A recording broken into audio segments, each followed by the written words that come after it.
Seorang perawat dikeroyok keluarga pasien karena menolak meminjamkan tabung oksigen. Korban mengalami luka di bagian kepala dan trauma.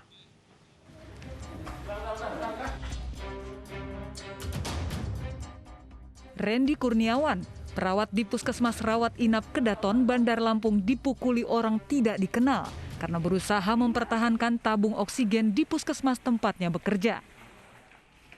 Kejadian tersebut terjadi pada pukul 4 dini hari. Datang 3 orang tidak dikenal meminta paksa tabung oksigen puskesmas untuk dibawa pulang. Randy menolak karena tabung oksigen tersebut diperuntukkan pasien di puskesmas yang membutuhkan. Penolakan tersebut membuat para lelaki marah dan mencoba mengambil paksa tabung oksigen. Pas busungin dada, ayo pukul, ayo, kata dia. Ya, saya nggak mau pukul kan, akhirnya temannya yang pakai kacamata yang mulai menendang. Randy dipukul oleh ketiga pelaku hingga mengalami memar di bagian kepala. Kemudian pelaku melarikan diri. Saat ini Randy telah menjalani perawatan akibat luka memar dan trauma. Kalau memang ada situasi yang genting, kita kan ada kecamatan, ada puskesmas, tolong lakukanlah dengan baik. Kita akan melayani dengan baik untuk warga masyarakat Kota Bandar Lampung. Peristiwa pengeroyokan ini telah dilaporkan ke pihak Polsek Kedaton, Bandar Lampung untuk dilakukan penyelidikan. Sejumlah rumah sakit mengalami kehabisan stok oksigen. Bahkan salah satu rumah sakit rujukan COVID-19 di Kota Bandung terpaksa ditutup karena stok oksigen habis.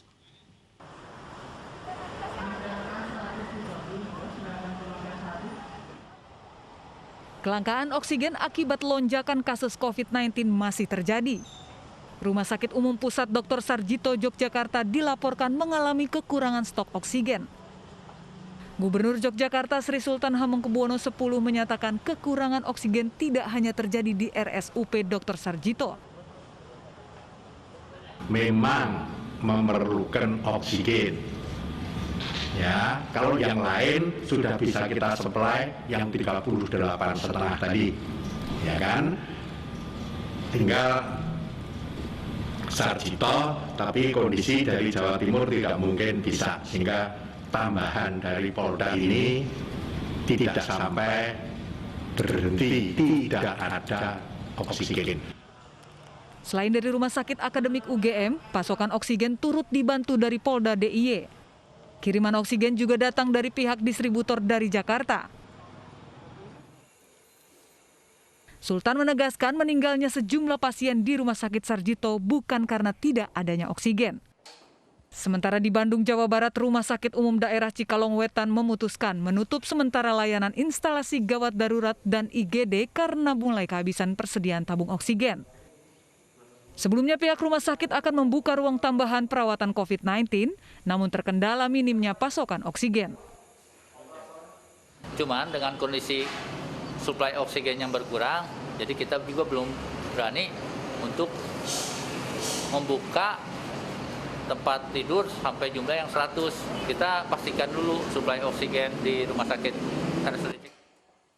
Saat ini Rumah Sakit Daerah Cikalong dikhususkan untuk melayani pasien COVID-19 di Kabupaten Bandung Barat. Benarkah fasilitas kesehatan kita sudah mengalami krisis? Kita akan membincangkannya bersama juru bicara Kementerian Kesehatan Siti Nadia Tarmizi dan Firdaus Ferdiansah dari Lapor COVID-19. Selamat malam Bapak dan Ibu. Selamat malam. Saya ke Mas Ferdian dulu. Selamat malam, Mas Ferdian. Ukuran dari kolaps itu apa sebetulnya? Ya, jadi sebetulnya selama 3 atau minggu belakangan ya, kami menyaksikan sendiri sulit sekali mencari rumah sakit dengan ketersediaan ruang rawat inap atau jarang ada pasien atau keluarga pasien yang harus mengantri atau justru tertolak dalam layanan IGD. Di IGD ini kan artinya pasien sedang dalam kondisi kegawat daruratan yang mesti ditangani segera. Tetapi karena Vaskes tidak mampu menangani pasien, tentu saja ini karena sumber daya Vaskes itu terbatas dengan kondisi lonjakan kasus saat ini. Nah, kami pernah mencoba mengarahkan salah seorang pasien dengan kondisi gawat daruratan ke Rumah Sakit Umum Pusat milik pemerintah di Jakarta. Tetapi sesampainya ia di sana, ternyata nyawanya tidak dapat ditolong karena tidak segera mendapat penanganan. Keesokan harinya kami juga menerima laporan yang serupa, ada pasien yang terpaksa pulang dari IGD karena petugas kesehatan menyampaikan bahwa tidak ada lagi tempat tidur atau bahkan sekedar kursi roda begitu ya. Oke. Stok oksigen juga terbatas, bahkan ada 65 pasien mengantri dirawat. Situasi seperti ini saya kira tidak hanya terjadi pada orang-orang yang melaporkan kepada kami, tetapi saya yakin bahwa warga yang kesulitan untuk mendapatkan layanan kesehatan jauh lebih banyak. Oke, baik. Oksigen habis, Mas Firdaus, oksigen habis, peralatan kurang, kemudian tempat tidur tidak ada. Itukah yang kemudian menjadi ukuran bagi lapor COVID menyebutkan bahwa Paskes kita kolaps? Ya, ini bahkan sebetulnya ada fenomena gunung es, saya kira. Karena kalau tidak ditangani dengan serius, kami tidak bisa membayangkan lagi harus berapa banyak warga yang meninggal karena tidak mendapatkan layanan kesehatan yang memadai, Bang Latif. Oke, baik. Saya ke Ibu Nadia. Ibu Nadia, sebenarnya situasi yang terjadi saat ini sudah sampai tahapan kolaps atau hanya over capacity saja? Ya, tentunya kalau dari sisi kami melihat ini adalah yang pasti adalah over capacity ya. Kalau kolaps itu artinya seluruh layanan kesehatan lumpuh ya, sama sekali. Kemudian tutup layanan karena tidak tersedia sarana prasarana, tidak bisa memberikan layanan sama sekali. Kami tahu bahwa kondisi ini bukan kondisi yang baik-baik saja ya, dan memang ini memaksa kita karena memang kita tidak ada pilihan. Fasilitas pelayanan kesehatan yang sudah kita sediakan ternyata tidak bisa mencukupi peningkatan jumlah kasus yang kita hadapi. Juga tadi disampaikan bahwa termasuk begitu sulitnya masyarakat mendapatkan layanan kesehatan. Ini kami juga sangat menyedihkan, banyak sekali rumah sakit yang kemudian menolak pasien dengan alasan tidak tersedia sarana prasarana. Padahal kita tahu bahwa dalam keadaan emergensi apapun seluruh pasien itu harusnya ditangani. Dan justru di sini kami melihat bahwa pemerintah ini harus dibantu dan didukung oleh rumah sakit swasta ya. Kalau kita lihat ada 3.000 sebenarnya rumah sakit yang ada di Indonesia ini milik pemerintah dan swasta. Tapi yang merupakan rumah sakit COVID atau rujukan COVID itu baru 1.020-an. Berarti kan masih ada spare kita sebenarnya 500 rumah sakit yang bisa mendukung dalam hal ini. Nah, yang kedua adalah kalau kita berbicara tempat tidur, kita itu punya 400.000 tempat tidur perawatan, yang artinya kalau sekarang ini baru kurang lebih 103.000 ya. Memang kembali lagi bahwa ini perlu kita bersama-sama saling membantu, saling mendorong untuk kemudian kita keluar dalam kondisi yang memang kami sampaikan ini tidak baik-baik saja. Dan justru karena kita tidak baik-baik saja, mari kita turun sama-sama, terutama kami mendorong pasien ke swasta untuk membantu pemerintah. Baik, Mas Firdaus, bukan kolaps, tapi hanya over capacity. Anda menerima alasan ini?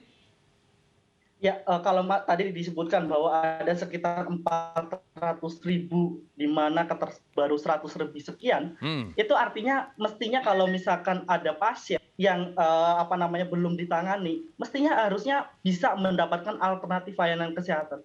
Tetapi kami 3 atau 4 minggu belakangan, kami tidak bisa menemukan alternatif layanan kesehatan sehingga benar-benar down deadlock.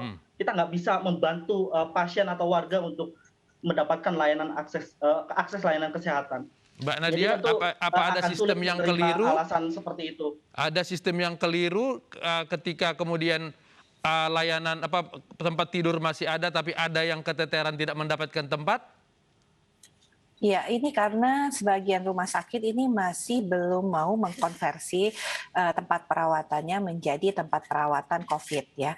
Jadi memang sebagian besar tempat perawatan yang disediakan itu bertumpu pada rumah sakit milik pemerintah. Walaupun kami ketahui masih ada rumah sakit yang memang sudah membantu ya dalam hal ini. Tetapi masih banyak juga rumah sakit yang sama sekali belum menerima pasien COVID dengan berbagai alasan. Nah, ini yang terus kami dorong untuk kita meminta partisipasinya untuk bisa segera dan tentunya bersama pemerintah daerah untuk bisa kita meminta rumah sakit swasta untuk juga bisa membantu atau pelayanan-pelayanan kesehatan swasta lainnya supaya tadi secara pelaporan ataupun secara pencatatan di kita, sebuah rumah sakit itu melaporkan berapa kapasitas tempat tidurnya. Yang tadi saya sampaikan ada 400.000, tapi ternyata dari 400.000 ini yang mau menerima pasien COVID itu baru 100.000-an. Jadi inilah yang tentunya menjadi tantangan dan menjadi antrian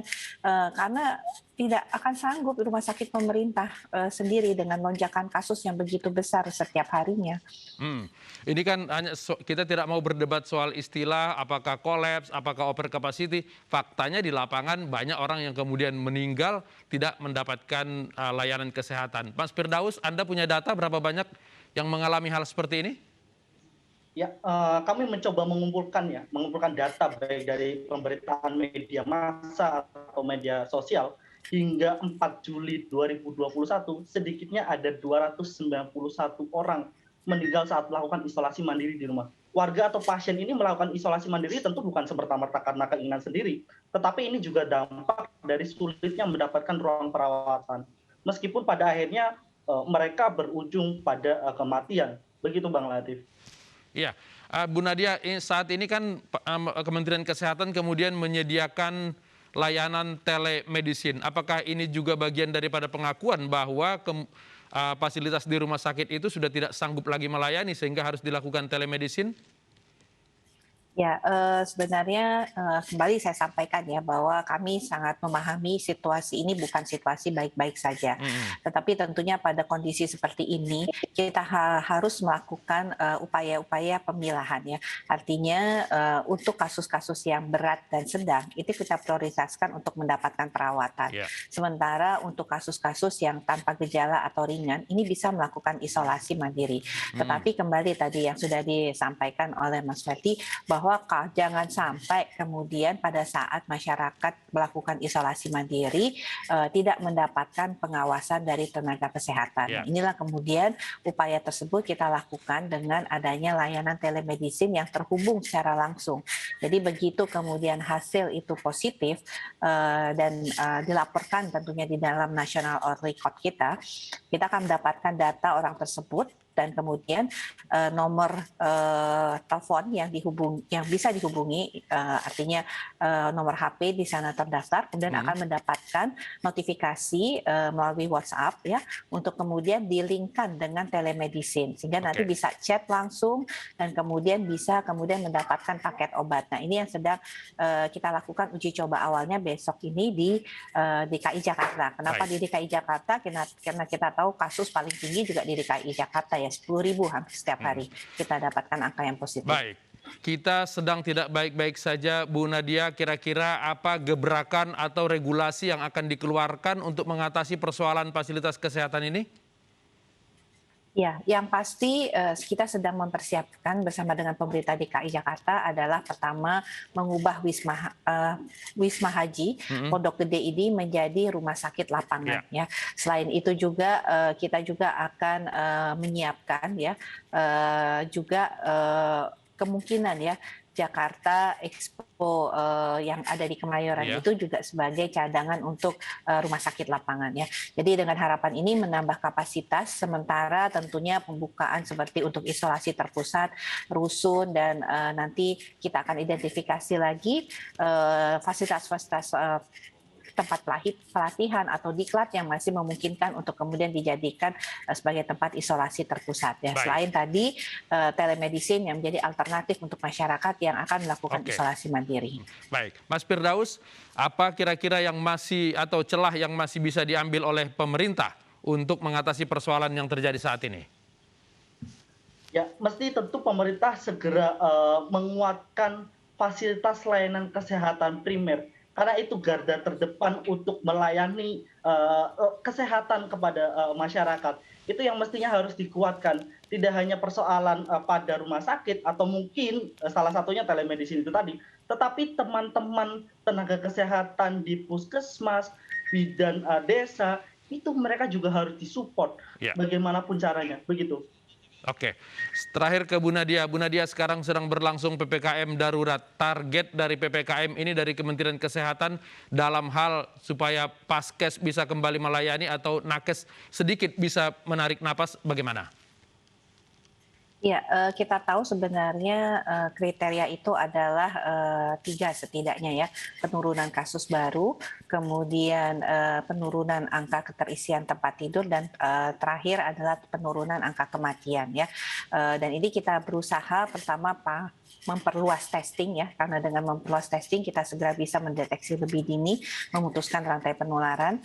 Penguatan tadi ditelusur untuk segera kembali membatasi penularan yang mungkin terjadi, dan yang ketiga tadi pengobatan. Pengobatan ini memang kita upayakan dengan memperkuat telemedicine dan tetap mempersiapkan sarana prasarana semaksimum mungkin untuk mengejar sebenarnya laju kasus ini. Tapi kami memohon sekali lagi kepada masyarakat ya, kalau kita lihat PPKM hari ini masyarakat yang kemudian masih mencoba untuk bekerja, terlihat kerumunan di mana-mana di tempat blokade, yang ini tentunya kami harapkan tidak terjadi hal-hal seperti ini karena ini menambah resiko untuk penularan.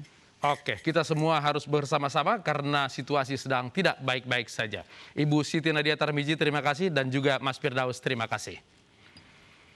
Pengguna KRL wajib menggunakan masker ganda atau N95 selama masa PPKM darurat. Kami akan membahasnya sesaat lagi.